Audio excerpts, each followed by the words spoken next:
इंद सद्वंदियाणं तिहुमणहितमधुरविशदवक्काणं अंतातीतगुणाणं नमो जिणाणं जितभवाणं। हम सभी पंचहस्तिकाय संग्रह का अध्ययन कर रहे हैं और इसमें हम गाथा नंबर 27 का स्वाध्याय कर रहे थे। गाथा नंबर 27 में जीव के 9 विशेषणों को आचार्य कुंद कुंद स्वामी ने बतलाया है। हम गाथा पाठ करते हैं। जीवो तिहवति चेदा उव ओग विशेषिदो बहुकत्ता भोत्ता य देह मत्तो णाहि मुत्तो कम्मम संयुक्तो। 9 विशेषण कौन कौन से? संसार में स्थित आत्मा जीव है। नंबर 1 चेत्यता, चेतने वाला है। नंबर 2 उपयोग लक्षित है। नंबर 3 प्रभु है। नंबर 4 कर्ता है। नंबर 5 भोक्ता है। नंबर 6 देह प्रमाण है। नंबर 7 अमूर्त है। नंबर 8 और कर्म संयुक्त है। नंबर 9 इसमें से आत्मा जीव है और चेतने वाला है। इन 2 विशेषणों को हमने पढ़ लिया था। आज हम तीसरा और चौथा विशेषण पढ़ेंगे कि जीव उपयोग लक्षण वाला है तथा प्रभु है। टीका का पाठ करते हैं जो आचार्य अमृतचंद आचार्य ने लिखी है। उपयोग लक्षण निश्चय से अपृथकभूत ऐसे चैतन्य परिणाम स्वरूप उपयोग द्वारा लक्षित होने से जीव उपयोग लक्षित है। व्यवहार से सद्भुत व्यवहार न से पृथकभूत ऐसे चैतन्य परिणाम स्वरूप उपयोग द्वारा लक्षित होने से उपयोग लक्षित है। अभी कुछ समझ नहीं आया, समझने की कोशिश करते हैं। जब आचार्य ने ये हमने बताया था कि इन 9 के 9 विशेषणों को आचार्य ने निश्चय न और व्यवहार न से बताया है। निश्चय न से जब वो उपयोग बता रहे हैं तो अपृथकभूत लगाया है और व्यवहार न से जब उपयोग बता रहे हैं तो पृथकभूत लगाया है। अब हम इन पंक्तियों की विवेचना करते हैं। निश्चय से अपृथकभूत यानी कि निश्चय से उपयोग आत्मा से अपृथक है, अभेद है। ऐसे चैतन्य परिणाम स्वरूप उपयोग द्वारा चैतन्य परिणाम स्वरूप यानी चेतना की पर्याय, चेतना का कार्य, चेतना के कार्य करने के दरवाजे को उपयोग कहते हैं। जो चेतना गुण है और जो उपयोग है वो पर्याय है। गुणों के कार्य को उपयोग कहते हैं। ये हमने जैन सिद्धांत प्रवेशिका में पढ़ा था। इसलिए चेतना का कार्य क्या है? उपयोग है, यानी कि जो पर्याय है चेतना की वो उपयोग है। ऐसे उपयोग द्वारा लक्षित होने से और ये उपयोग निश्चय न से चेतना से अभेद है, उपयोग लक्षित है। अब हम इसकी थोड़ी सी और विवेचना करते हैं कि निश्चय न से अभेद कैसे हुआ। जीव का लक्षण उपयोग है। इस उपयोग द्वारा जीव लक्षित है। इस तरह जीव उपयोग लक्षित है, यानी कि इनमें दो वस्तुएं नहीं मिल रही, केवल एक जीव ही है जो उपयोग लक्षित है और वो अभेद है उपयोग से। इसलिए निश्चय न से जीव उपयोग से अभेद है।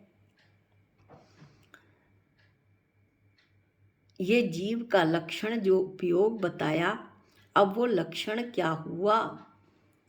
वह जिस लक्षण वो है जिससे वस्तु को पहचाना जाए, तो उपयोग के द्वारा जीव को पहचाना जा रहा है।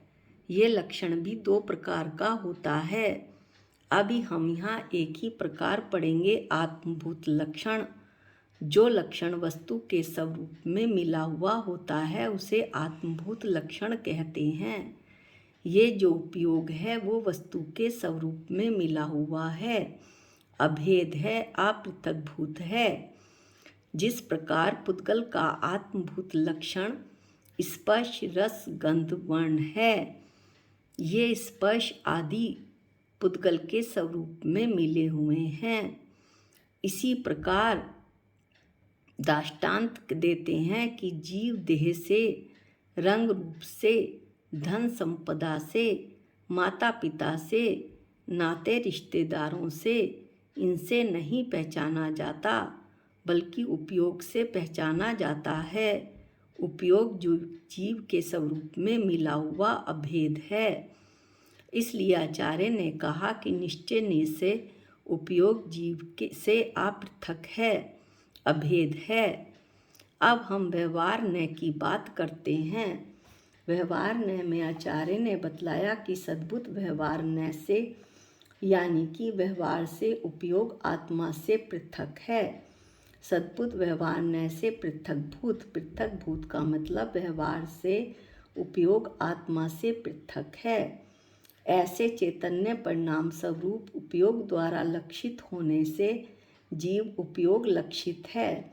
देखने में दोनों बातें एक जैसी लगती हैं, लेकिन अब हम देखते हैं कि इसमें कैसे व्यवहार न्याय से और निश्चय व्यवहार न्याय से आचार्य कैसे समझाना चाहते हैं।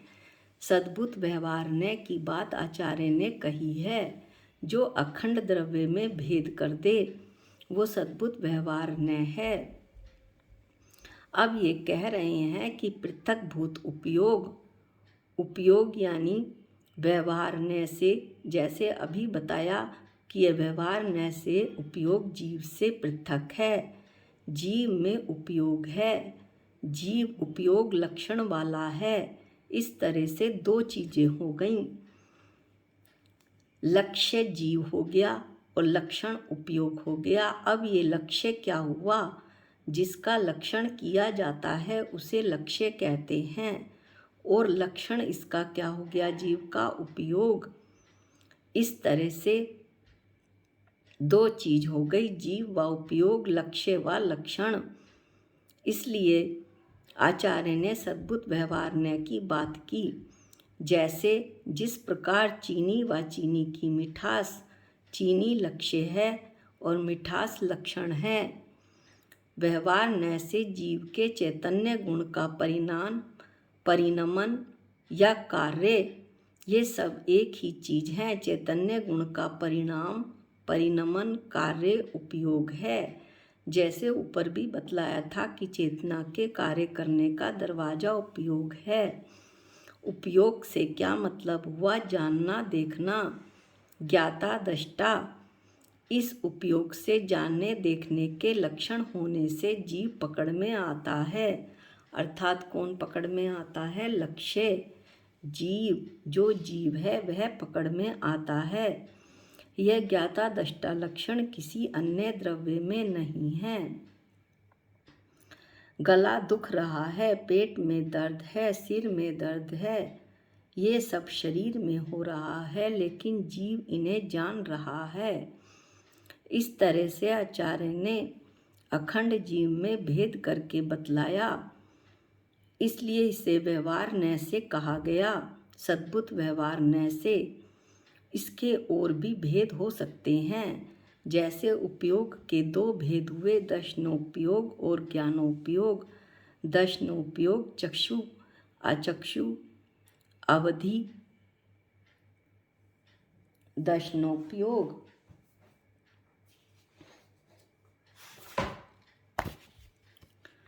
और केवल दर्शनोपयोग। ज्ञानोपयोग, उपयोग के दो भेद, दर्शनोपयोग चक्षु अचक्षु अवधि और केवल दर्शनोपयोग ज्ञानोपयोग मति शुद्ध अवधि मन प्रय और केवल ज्ञानोपयोग। इस तरह से व्यवहार न्याय से एक ही द्रव्य में भेद किया जा रहा है। उपयोग जीव में जीव चैतन्य है, चैतन्य की पर्याय उपयोग है। कार्य चैतन्य का कार्य उपयोग है और उपयोग के भी भेद किए। इस तरह से इसमें भेद हो रहे हैं, इसलिए ये व्यवहार न्याय से बताया उपयोग लक्षण को। उपयोग लक्षण के बाद अब हम दूसरा लक्षण पढ़ते हैं। जीव प्रभु है। प्रभु यानी पहु, प्राकृत में प्रभु को पहु बोलते हैं। निश्चय से भाव कर्मों के हम टीका पाठ करते हैं। निश्चय से भाव कर्मों के आश्रव, बंध, संवर, निर्जरा और मोक्ष करने में स्वयं ईश समर्थ होने से प्रभु है। व्यवहार से असद्भुत व्यवहार न्याय से द्रव्य कर्मों के आश्रव, बंध, संवर, निर्जरा और मोक्ष करने में स्वयं ईश समर्थ होने से, ईश मतलब समर्थ होने से प्रभु है। थोड़ा समझ में आया, थोड़ा नहीं आया, समझने की कोशिश करते हैं। निश्चय न्याय से भाव कर्म की जहाँ बात होगी वहाँ निश्चय न्याय लगेगा, और जहाँ द्रव्य कर्म की बात होगी वहाँ व्यवहार न्याय लगेगा, क्योंकि जो भाव होते हैं वो जीव में ही होते हैं और द्रव्य कर्म पौद्गलिक कर्म है, शरीर से संबंधित हैं, इसलिए वो व्यवहार से बताया। व्यवहार में भी असद्भुत व्यवहार ने बताया। असद्भुत व्यवहार ने क्यों बताया ये भी हम अभी बताएंगे। निश्चय न्याय से भाव कर्मों के आश्रव, भाव कर्म क्या, राग, देश, मोह, आत्मा के विकारी परिणाम, इनका आश्रव, बंध, संवर, निर्जरा और मोक्ष करने में जीव स्वयं समर्थ है, उसे किसी अन्य की जरूरत नहीं, इसलिए वह प्रभु है। और व्यवहार से असद्भुत व्यवहार न्याय से, असद्भुत यानी अयथार्थ, झूठा, इसको हम पहले भी पढ़ चुके हैं। अयथार्थ, झूठा, मिले हुए भिन्न पदार्थों को अभेद रूप ज्ञान कराए, उसे असद्भुत व्यवहार न्याय कहते हैं। तो यहाँ असद्भुत व्यवहार न्याय में जो द्रव्य कर्म है वो द्रव्य कर्म यानी पुद्गल शरीर से संबंधित हैं और शरीर जीव के साथ एक क्षेत्र अवगाह हो रहा है, इसलिए द्रव्य कर्मों का आश्रव होता है शरीर के कारण, इसलिए इसे कहा असद्भुत व्यवहार ने, क्योंकि दो द्रव्य हैं। ऊपर जो उपयोग कहा था वो एक ही द्रव्य में था, इसलिए सद्भुत कहा था। यहाँ दो द्रव्य हैं इसलिए असद्भुत कहा। अब यहाँ पर हम ये देखते हैं कि भाव कर्मों के आश्रव, बंध, संवर और निर्जरा मोक्ष से क्या मतलब है।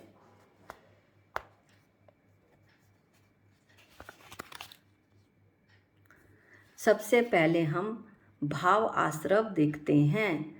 भाव आश्रव निश्चय न्याय से कहा जाएगा। जीव की जो शुभाशुभ भाव में विकारी अवस्था है, शुभाशुभ यानी शुभ और अशुभ, राग, देश, मोह, जिसमें मोह और देश तो अशुभ ही हैं, लेकिन राग शुभ और अशुभ होते हैं। शुभ यानी मंदिर जाना, स्वाध्याय करना, पूजा पाठ करना, और अशुभ राग यानी कि ये मकान मेरा है, ये स्त्री मेरी है, ये पुत्र मेरा है, ये धन संपदा मेरी है, ये अशुभ राग है। इस तरह से जीव के जो ये विकारी परिणाम हैं, इन विकारी परिणामों को, विकारी पर्यायों को भाव आश्रव कहते हैं। जब ऐसे विकारी परिणाम जीव करता है तो उसी समय जो कर्म योग्य कारमान वर्गणाएं, जो पुद्गल वर्गणाएं हैं, जिनकी अभी जिक्र किया था द्रव्य कर्म, इन्हें रजकण भी बोलते हैं, मिट्टी के ढेले के समान होते हैं, क्योंकि ये मिट्टी के ढेले के समान होते हैं। जब तक उसे आत्मा के जिया जीव के विकारी परिणाम नहीं मिलते, वो मिट्टी के ढेले के समान है, जीव का कुछ नहीं बिगाड़ सकते। तो ये कर्म योग्य जो नवीन नए रजकण यानी कि द्रव्य कर्म होते हैं, वो स्वयं स्वतः अपने आप आत्मा के साथ एक क्षेत्र अवगाह रूप में उनका आगमन हो जाता है। एक क्षेत्र अवगाह यानी एक साथ आत्मा के साथ आ जाते हैं। द्रव्य आश्रव कहलाता है। आश्रम में केवल कर्म आते हैं, बंधते नहीं हैं। इस तरह से ये जो द्रव्य आश्रव है वो व्यवहार न से हुआ। अब हम यहाँ भावबंध पढ़ते हैं। भावबंध निश्चय न से है। आत्मा के ये जो अज्ञान राग देश विकारी परिणाम हैं, इन विकारी परिणामों में आत्मा का या जीव का रुक जाना वो भावबंध है। और उसी समय जो कर्म योग के पुद्गल हैं यानी द्रव्य कर्म में ज्ञानावरणी 8 कर्म, उनका स्वयं स्वत जीव के साथ एक क्षेत्र अवगाह रूप बंधना द्रव्य बंध है। इसीलिए आचार्य ने असद्भुत व्यवहार ने लगाया कि ये पुद्गल द्रव्य हैं, पुद्गल से बने हैं, द्रव्य कर्म शरीर से संबंधित हैं, लेकिन जीव के साथ इनके एक क्षेत्र अवगाह रूप होने से ये एक जैसे दिखलाई पड़ रहे हैं। इसलिए व्यवहार न से, असद्भुत व्यवहार न से इस द्रव्य बंध को आचार्य ने बतलाया है। तो ये द्रव्य बंध हुआ। जैसे ही जीव ने विकारी परिणाम किए, वैसे ही कर्म योग्य पुद्गल या द्रव्य कर्म जीव के साथ एक क्षेत्र अवगाह रूप से बन जाते हैं। ये द्रव्य बंध है। इसी तरह से हम संवर, निर्जरा और मोक्ष की चर्चा भी यहाँ पर करेंगे। यद्यपि आचार्य ने बहुत छोटा छोटा बतलाया है, लेकिन आगे गाथाओं में इनकी विवेचना होगी। लेकिन अभी हम थोड़ा सा पढ़ लेते हैं कि किस तरह निश्चय न से भाव संवर है और व्यवहार न से द्रव्य संवर है। तो अब हम संवर पढ़ते हैं। आश्रव का विपरीत संवर होता है। इसका मतलब क्या हुआ कि आत्मा के शुद्ध भाव द्वारा, आत्मा स्वभाव से शुद्ध है, ज्ञाता दृष्टा है। आत्मा का जब आत्मा में परिणमन होता है, अपने ज्ञाता दृष्टा स्वभाव में, ज्ञाता दृष्टा स्वभाव में लीनता होती है, तो उसी समय क्या होता है कि जो राग देश मोह के ये विकारी परिणाम हैं, जो कि ऊपर भाव आश्रव कहा था, वो भाव आश्रव रुक जाते हैं। वे तो जैसे ही वे रुकते हैं तो भाव संवर हो जाता है। जिस जिस मात्रा में वे रुकते हैं उसी उसी अनुसार आत्मा का शुद्ध स्वभावी रूप प्रकट हो जाता है। शुद्ध स्वभावी रूप यानी ज्ञाता दृष्टा स्वरूप। इस तरह से नए द्रव्य कर्मों का यानी पौद्गलिक कर्मों का आना रुक जाता है। ये द्रव्य संवर है।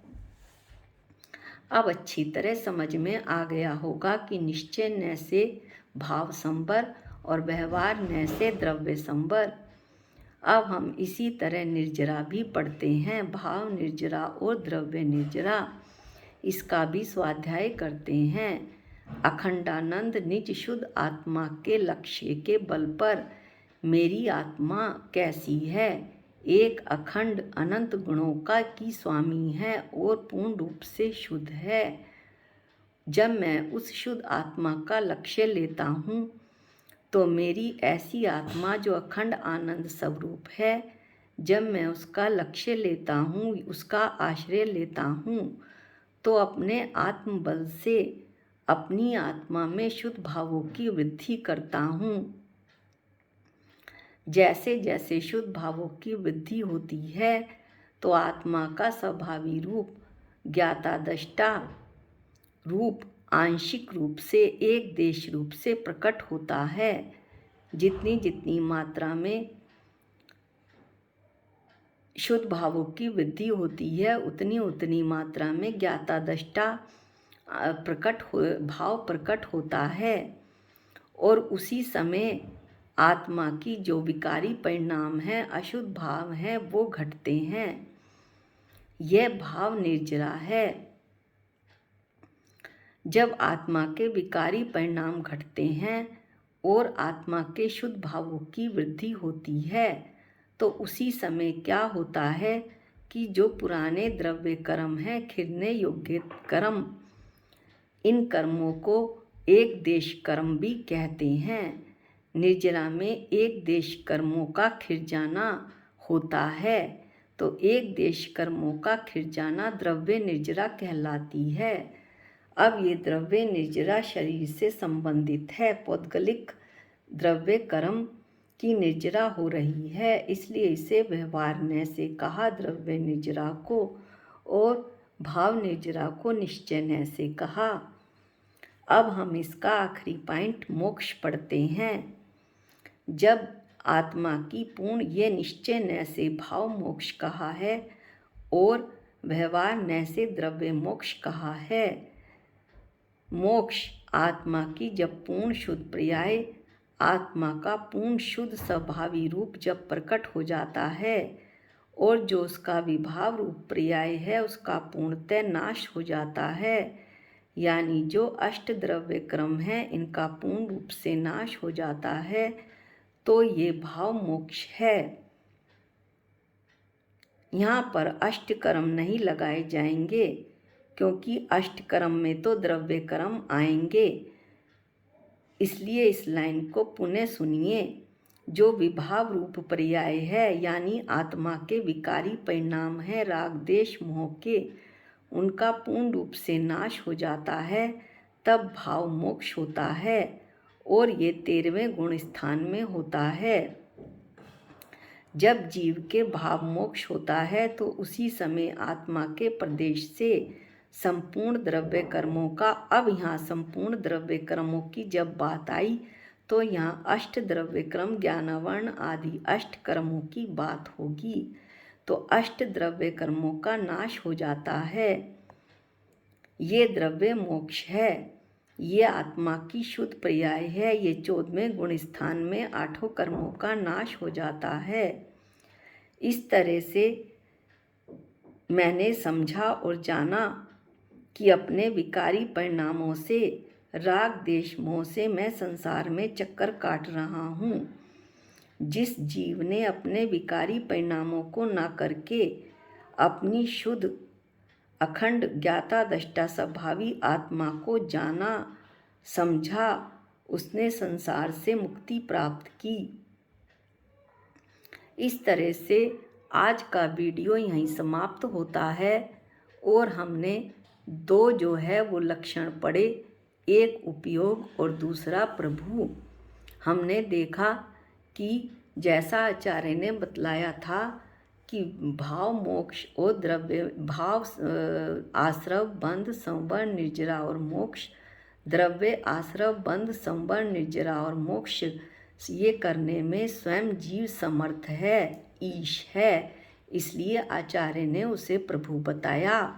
मैं स्वयं संसार से मुक्त हो सकता हूँ, ऐसी शक्ति मेरे स्वयं में है, मुझे और किसी अन्य की आवश्यकता नहीं। यहीं पर ये वीडियो समाप्त होता है, और 9 विशेषणों में से हमने 4 विशेषण पढ़ लिए। आगे के विशेषण हम अगले वीडियो में पढ़ेंगे। निज निधि निज में बताई ये अनंत उपकार है, इसके लिए जिन वाणी माँ को वंदनानंत बार है, वंदनानंत बार है। सबको जय जिनेंद्र।